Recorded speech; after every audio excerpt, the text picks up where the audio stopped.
Sziasztok, én Mihályfi Luca vagyok, és most megválaszolom az internet legkeresettebb kérdéseit saját magamról. Az első. Oh my god! Mihályfi Luca szülei. A szüleim csodálatos emberek, Tóth Adrián és Mihályfi Balázs, név szerint. Édesapám színművész, anyukám pedig operaénekesnő. Úgyhogy nagyjából ebben a közegben nőttem föl, és szerintem biztos kicsit ez is benne volt abban, hogy azzá váltam, amivé váltam. De ők sose erőltettek semmilyen olyan dologra, hogy foglalkozzak zenével, vagy előadóművészettel, ők mindig csak támogattak abban, amit szerettem csinálni, úgyhogy nagyon, nagyon hálás vagyok értük.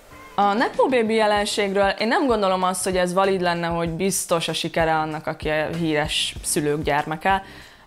Szerintem mindenki saját magának kell, hogy megküzdjön a saját akadályaival. És ez előny, hogy valakinek híresek a szülei, de óriási hátrány is. És nagyon nagy lehet a nyomás, és magam nevében is tudok beszélni, amikor elkezdtem ezt az egész zenélős dolgot, hogy nyilván nagy volt a nyomás rajtam abból a szempontból, hogy szerettem volna kitörni abból a felfogásból, hogy jaj, biztos csak az apukája miatt van ott, mert egyáltalán nem. És szerintem a saját magam nevében beszélek, de szerintem nekem ez sikerült, és minden Nepo Babynek azt kívánom, hogy sikerüljön. Ez egy nehéz dolog, de leküzdhető.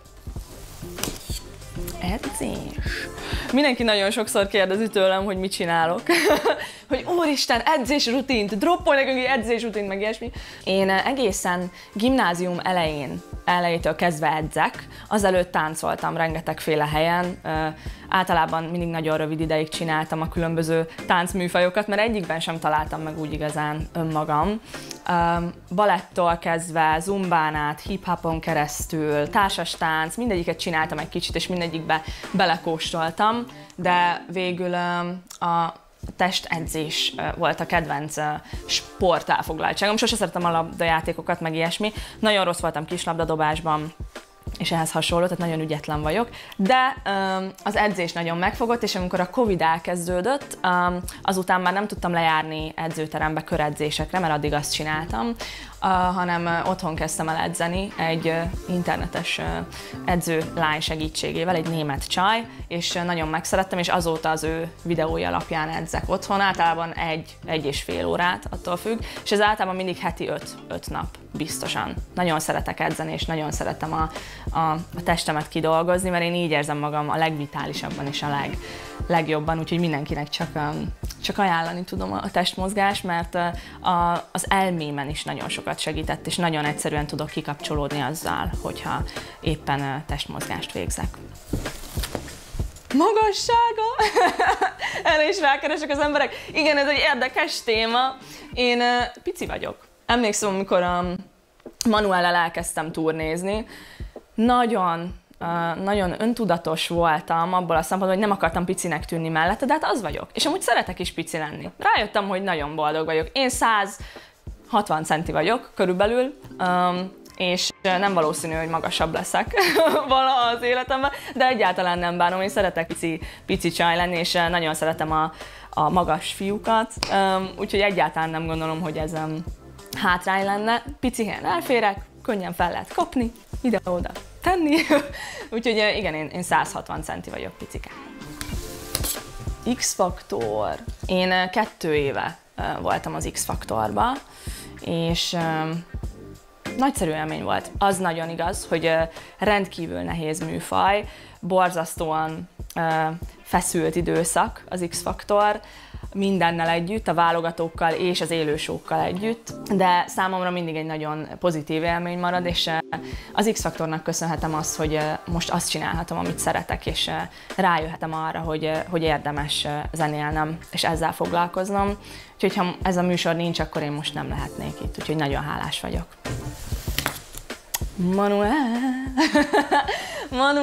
Igen, Manuellel az idegen turnéra mentem. Ez úgy történt, hogy még az X-faktor alatt kijött az első saját dalom, a Rendben című számom, és a Manuelnek nagyon megtetszett. Már azelőtt is mindig írt nekem, hogy nagyon szurkol, és hogy nagyon tetszik neki, amit csinálok mindig a színpadon, és miután kijött a rendben, írt nekem, hogy ő már 15-ére hallgatja, és nagyon tetszik neki, és én meg teljesen kész voltam, hogy úristen, ennyire tetszik a Manuelnek, mi van? És utána egyszer csak rám írt néhány nappal később, hogy Luca, dobd már át az e-mail címed.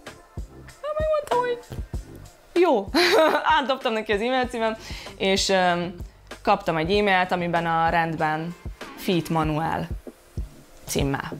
És a Manuel rajta volt, mint duett partnerem. Én emlékszem, kész voltam, én a konyhába feküdtem a földön, és sírtam örömömben, hogy mik történnek velem pontosan. Utána az is egy óriási meglepetés volt, hogy a Manuel úgy döntött, hogy elvisz engem az idegen turnéra, így plusz előadónak, és elnyomtam vele minden este a rendben. Úgyhogy az egész turnét végignyomtuk, és utána is nyáron mentem velük mindig rendbenezni. Most pedig már általában fél órákat szoktam egyedül koncertezni a Manuel előtt, ha vannak olyan bulik. Úgyhogy nagyon örülök, imádom a csapatot, és imádom a bandát, a Manuelt is.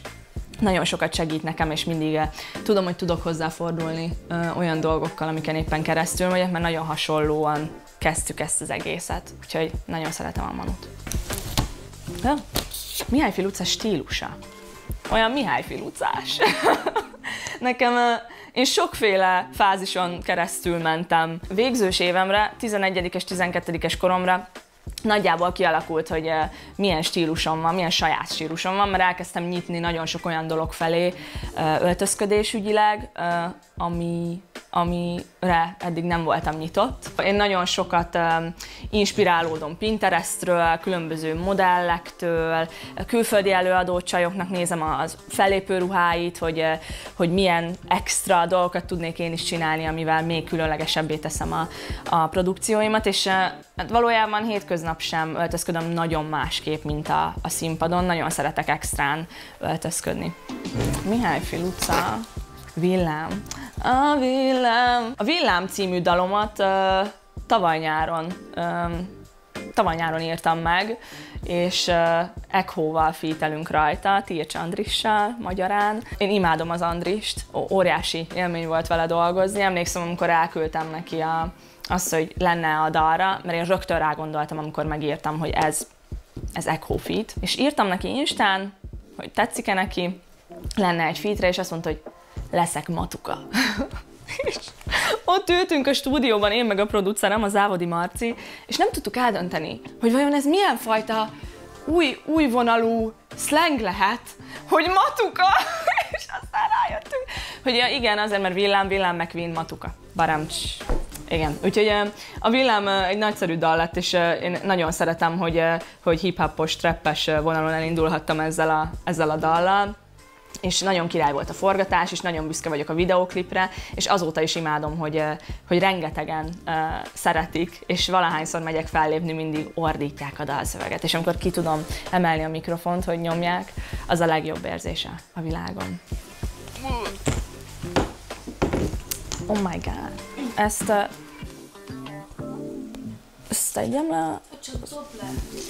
Olyan szépen gyűjtögetem itt, bocsi. A következő Mihályfi Luca, Tóth Andi. Jaj, de megleptetek ezzel a kereséssel. Ó, ez valahogy minden interjúmban feljön. Még az X-faktor alatt kezdtek el ezzel engem megtalálni az emberek, hogy olyan, mint Tóth Andi. Én szerintem az Andi egy nagyon tehetséges csaj, nagyon szép és óriási sikereket ért el a zenei szakmán belül, úgyhogy tényleg nagyon tisztelem. Viszont az emberek részéről ezt nem nagyon értem, ezt a témát, hogy miért rágják még mindig. Sajnálom, mert a helyzet az, hogy én sose akartam senkire se hasonlítani. Én nagyon örültem, amikor bekerültem ebbe a zenei szférába, hogy végre az lehetek aki. És végre nem kell egyáltalán visszafognom magam, és azt adhatom magamból, ami 100%-osan én vagyok. Úgyhogy bárki azt mondja, hogy én hasonlítani akarok bárkire, az nem érzi jól. Valójában csak sajnálom, mert az a trap hip-hop műfaj, ez most Magyarországon mondhatjuk, hogy elég mainstream dologgá alakult, és hogy én is ilyen zenét csinálok, szerintem egyáltalán nem meglepő, vagy nem tudom, és ennyire bármelyik férfi előadóhoz is ugyanúgy lehetne hasonlítgatni. Úgyhogy igazából sajnálom azokat az embereket, akik még mindig nem magam miatt látnak engem Mihályfi Lucának, de nem volt sose semmilyen indítatásom bárkire hasonlítani. A következő. Mihályfi Luca, vélemények. Van valami oldal, ahol pont adták, hogy vélemények? Nem tudom, hogy... Várj. Így szép.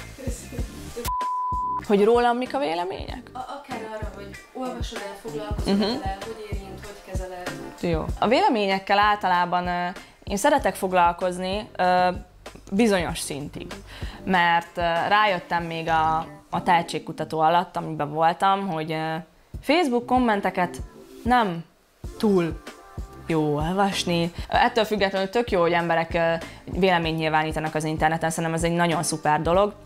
Nyilván fontos, hogy ezt úgy csomagolják be, hogy az megfelelő mértékben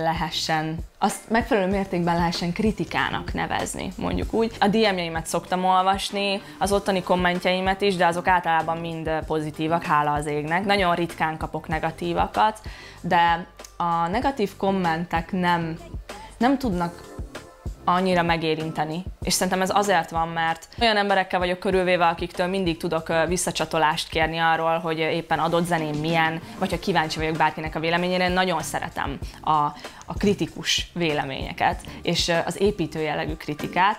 Azonban az olyan kommenteket, amelyekben csúnyákat mondanak, vagy egyszerűen csak lehoznak az életről, azt nem nagyon tudom hova tenni, mert az nem úgy van megfogalmazva, hogy én ebből bármit le tudjak szűrni, csak maximum megsértődni tudok rajta, de nem sértődöm meg, mert nem szoktam általában olyan embereknek a véleményére adni, akik profilkép nélkül, 0 követővel 7 kommenteket írogatnak random a videóim alá, vagy bármi ilyesmi. Következő. Mihályfi Luca párja? Nincs párom.